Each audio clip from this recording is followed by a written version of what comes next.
Hello, my name is Barry Lacey, and I am the historian in residence for Wexford Library Service as part of their Decade of Centenaries. And today I'm going to be discussing a talk with you entitled Wexford Women and the Road to Freedom.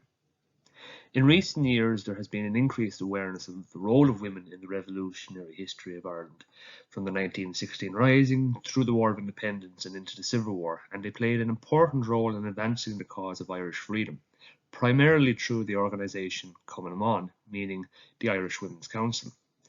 Founded on the 2nd of April 1914, it was open to women of Irish birth or descent, and whose purpose was to advance the cause of Irish freedom.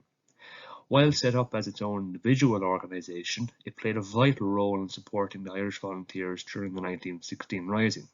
And from then on, and during the War of Independence and the Civil War, the women of Cumann endeavoured and endured with the IRA in their activities, and one could not have operated without the other.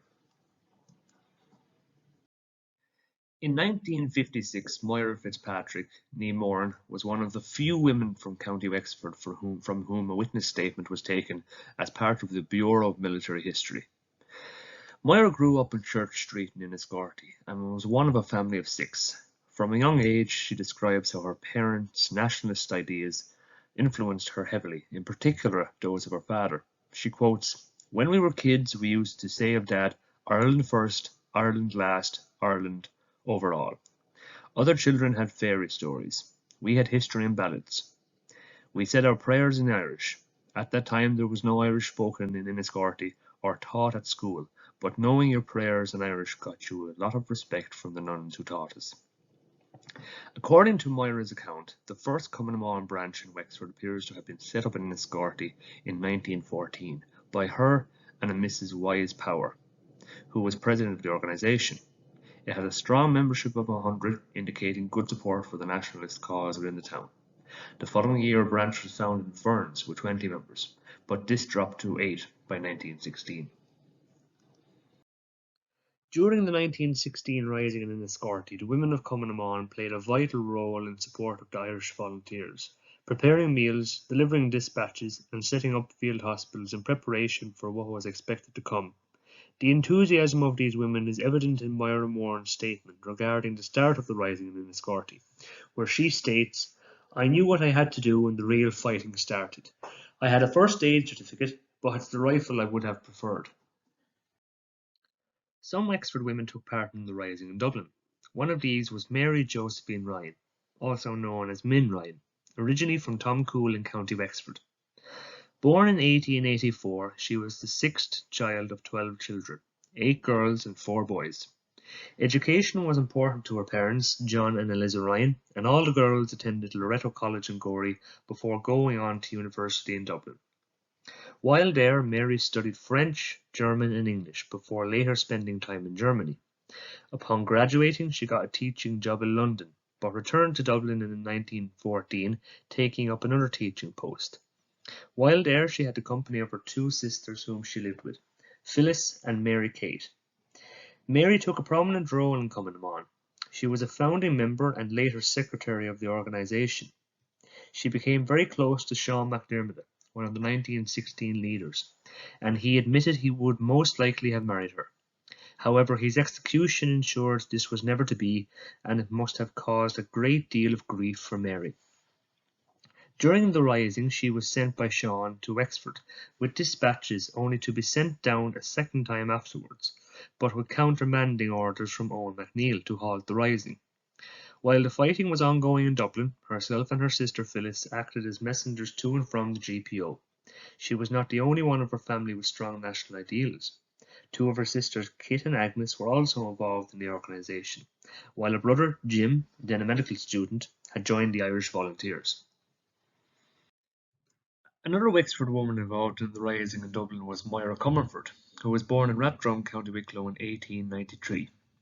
When she was just 16 years of age, her father passed away, and her mother decided to send her to train as a secretary in London. She later returned to Ireland and lived with her mother in Cortown, where they had set up a private school in which Moira would teach. She was visiting in Dublin when the Rising broke out and volunteered to assist, carrying dispatches for the GPO garrison. She would later play a prominent role in Cumann and County Wexford during the War of Independence, as we will discuss later on. In the aftermath of the 1916 rising in Enniscorthy, many men were rounded up and imprisoned, as too were the women. One of these was Ellen Ryan from Tomcool in Timon, who had joined Cumann in 1915 and was a sister of Mary or Min Ryan. According to her pension application, she was arrested in May 1916 and sent to Aylesbury Jail in England, being eventually released in October of that same year. With many of the volunteers interned, the women in Cumann immediately helped dump arms and supported the families of those imprisoned. From 1917 to 1918, they helped the White Cross and canvassed for Sinn Féin in the election, which led to them winning the majority of seats. Following on from Sinn Féin's success in the 1918 general elections, the IRA was reorganised and the first Dáil sat in January 1919. Cumann appears to have gone from strength to strength within the county, as according to Moira Moore, by 1919 the North Wexford Brigade area boasted 27 branches. Cumann was organised along similar lines as the IRA, with Wexford divided into a North and South Brigade, which was then further split into battalions and companies, or in the case of Cumann, districts and branches. In her statement, Moira Moore provides a list of the North Wexford branches, which can be seen on the top of the screen, and which has been supplemented by branches from the South Wexford Brigade based upon analysis of organisation and pension files available from militaryarchives.ie. Also, according to Moira Moore's statement, she held the position of Brigade Adjutant in 1920, while Moira Comerford, who we spoke of earlier, held Brigade OC. And both of these are with regards to the North Wexford Brigade area. In her witness statement, Moira Moran describes some of the duties which was undertaken by the branches of Cumann. She says that all were engaged in first aid work, collecting for IRA funds, organising concerts to raise funds, and collecting for Dáil bonds. There was communication with Dublin through dispatches and the delivery of Dáil bonds and money from Enniscorthy. The women also took an interest in the military aspect, pairing ammunition and making field dressings. They were given instruction in the use of a rifle by Miss Comerford. She refers to additional undertakings including scouting and housing columns, keeping arms dumps and undertaking intelligence work. The geography of Wexford, which she described as a network of by-roads connecting the main roads, made it difficult for IRA columns to move freely unless well scouted, which Cumann was very skilled at. The dangers women faced were also noted, with some members instructed not to attend meetings as their homes were safe houses. Some women made use of their employment positions to aid the cause. One such example is that of Lizzie Byrne from Killan. She was a member of Cumann and due to her position as postmistress in the village, she was given the task of holding dispatches and delivering them herself. She regularly delivered important messages to the North Wexford Flying Column HQ, situated in the nearby Blackstairs Mountains. While many helped in Wexford and Ireland, others did so abroad. Mary English joined Cumann while she lived in Bootle, England, just north of Liverpool in 1918. She owned a sweet shop there where she stored gelignite for the IRA and had ammunition delivered also. Her house in Liverpool was used by men on the run and was frequently raided. Eventually she was forced to leave Liverpool in late 1923 and took up residence near Timon, County Wexford. The women of Cumann at times experienced great hardship and difficulties in their undertakings. One such example is that of Min Ryan, whom we spoke of earlier. She married Richard Mulcahy in 1919 and gave birth to 2 children. But during the war, Richard was a wanted man and could only visit when it was possible and safe to do so. Moira Moran, in her witness statement, summarises the difficulties and hardships that many women had to endure during this period. She states, "The Cumann in North Wexford from 1920 to 1923 had a hard and difficult task. They had to put up with the hardships of constant night raids and in some cases were left homeless. Their menfolk were being imprisoned and some shot. Country branch members had to replace their menfolk in the fields. Very often they had to leave their beds at night so that the men in the columns could have rest and sleep. They also washed for them and attended the sick and injured. An analysis of the pension application files provides us with further examples of the hardship which the women of Cumann had to endure. One of those examples is from the pension file of Lily Ennis, née Roach. She was a member of Cumann and active during the 1916 Rising, where she had been stationed in Ferns Barracks, cooking and preparing beds for the volunteers present. However, due to the constant raids on her home by the British military during the War of Independence, she was forced to leave and go to live with an aunt in Gorey. Now, while the homes of many women were the target of constant raids and harassment, others were destroyed. One of those who lost their home was Moira Murphy. She joined Cumann in 1920 and lived with her aunt, Doyle, and her sister in the townland of Crummogue, 3 miles from Bunclody town. Their home was used as a refuge by many volunteers, and from 1917 an Irish boarding school was set up on the property. In February 1921, however, both the school and their home were burned to the ground. The nationalist newspaper reporting on the incident stated that armed men visited the house at midnight and set fire to the dwelling house, schoolhouse, and all the hay and straw. 3 children, aged 6 to 8, who were attending the school had a narrow escape, as did the 2 adults present. According to the North Wexford Brigade activity reports, the nearby Ballyrankin house was later burned by the IRA as a reprisal. Another woman who lost her home was Charlotte Dempsey, then known by her maiden name, Vinnie. She joined Cumann in 1916, and during the War of Independence, her main duty was delivering dispatches, which sometimes proved difficult as she was under constant police observation. As a reprisal for the Inch ambush outside of Gorey in May 1921, in which an RIC constable was shot, her house was blown up by Crown forces as an official reprisal. While some women lost their homes, others lost loved ones. Moira Moran's family experienced tragedy early on in the period, during the Rising in Enniscorthy. While it passed off without any major fighting or loss of life, she describes a tragic incident following the town's surrender, when during a house raid her sister's nephew was accidentally killed. She states, "Our house was raided and ransacked. My sister had twin boys, and when the police were raiding her home, thinking there was only one baby in the cot. When one baby was lifted out, a policeman pulled up the mattress and killed the other little baby. Her husband had already been arrested." Several years later in 1921, during the War of Independence, another tragedy struck the family, when in the early hours of February the 9th, Moira's brother Sean was arrested and taken from his home in Drogheda, where he lived with his wife and child. The following morning, he was one of 2 men found shot dead in the town. The other was a Thomas Halpin, a Sinn Féin alderman. In her witness statement, Moira recalled how her brother's funeral was banned, with only a few mourners allowed to attend, while her other brother Liam had to leave town in fear. Her mother and father lived through the War of Independence and Civil War, before sadly passing in 1924. Despite the various hardships and difficulties, the women of Cumann had great resilience. One such example was that of Maureen Cregan. She was born in County Kerry, but would later live in Wexford.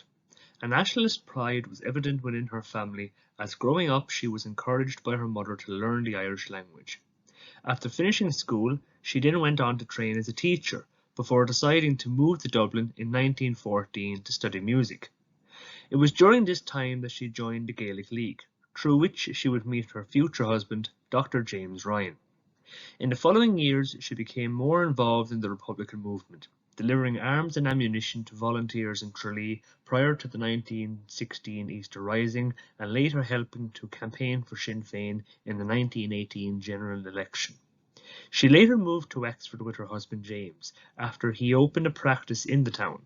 She continued her involvement in the movement, joining the local Cumann while James was elected as a Sinn Féin TD for South Wexford in the 1918 elections. Despite being a publicly elected figure, it was unsafe for James to stay at home due to the constant threat of raids. Subsequently, Maureen was often left alone at night during the War of Independence.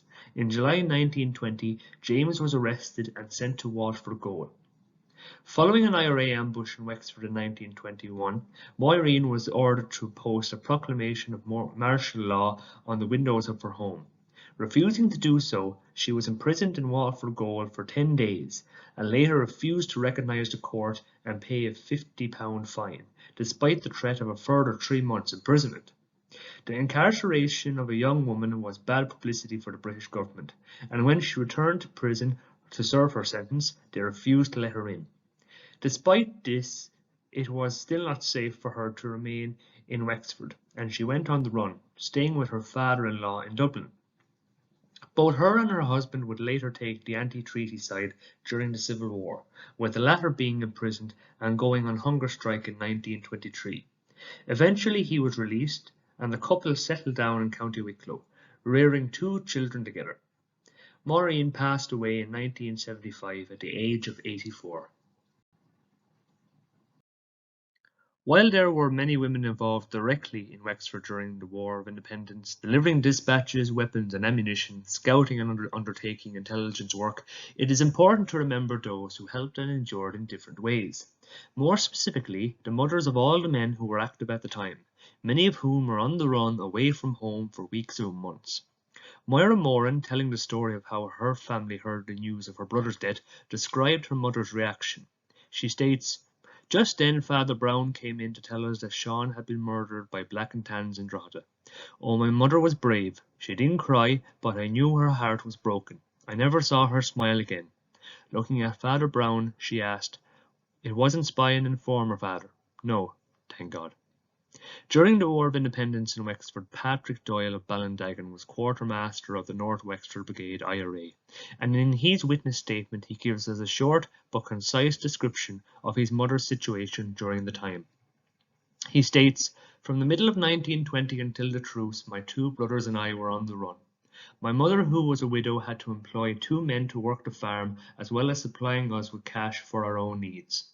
There was no one in the house with my mother except a maid, and when things looked dangerous, they left the house at night and stayed with neighbours." Following on from the Irish War of Independence, a truce was agreed which brought over 2 years of fighting to a halt. Subsequent negotiations between both sides resulted in a treaty, aspects of which caused a rift in opinion. Those in favour of the treaty were termed pro-treaty, and those against anti-treaty. Following much debate and votes, the treaty was ratified, which would lead to the Irish Civil War that saw former comrades pitted against each other in a fierce conflict.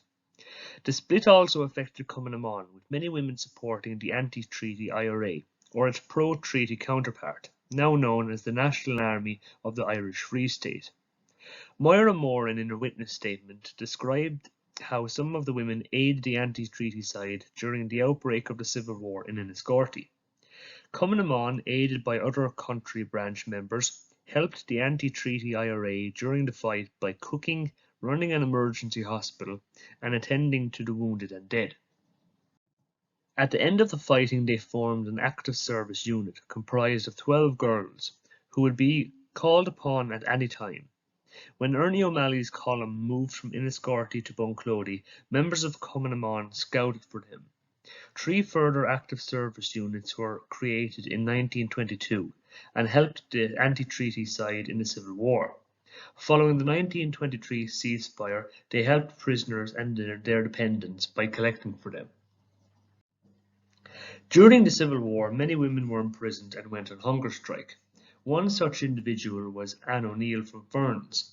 She originally joined Cumann around 1914-1915 and worked in St. John's Mental Hospital in Enniscorthy, where she was in charge of the laundry, and which was regularly used by IRA men on the run during the War of Independence.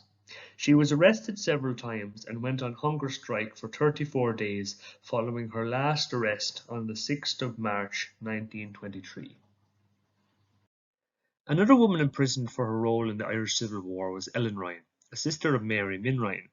She had joined Cumann in 1915, and following the Easter Rising was arrested and sent to Aylesbury Jail in England. She was eventually released in October of that same year. During the Civil War, she supported the anti-treaty side, and was arrested again in February 1923. She was first sent to Wexford Jail, then Kilmainham, where she went on a 35-day hunger strike. Upon her release in April that year, she continued her work for both the IRA and Cumann na mBan, despite being jailed previously. Moira Comerford, who was spoken of earlier, had been in charge of the North Wexford Brigade of Cumann na mBan during the War of Independence. During the Civil War, she supported the anti-treaty side, and was eventually imprisoned at Mountjoy Jail. She managed to escape before being recaptured and going on hunger strike. She returned to County Wexford at the end of the Civil War and lived in Mount St. Benedict outside Gorey. She lived a proactive life, working as a journalist with the Irish Press newspaper from 1935 until her retirement in 1964. She passed away in December 1982 at 92 years of age. The Civil War created terrible rifts between families. Mary Minryan, whom we spoke of earlier, was pro-treaty and supported her husband Richard Mulcahy, who was Minister for Defence. Meanwhile, her sister Nell and brother Jim took the anti-treaty side and were arrested. Both then went on hunger strike. Despite pleas to her husband Richard for Nell's release, he refused to intervene as he couldn't be seen giving preferential treatment.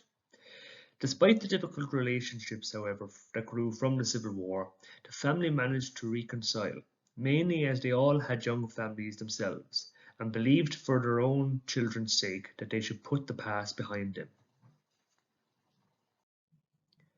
The women of Cumann na mBan were thought very highly of by the men which they supported, and an example of this is evident from the pension file of Mary Skelton from Killaan.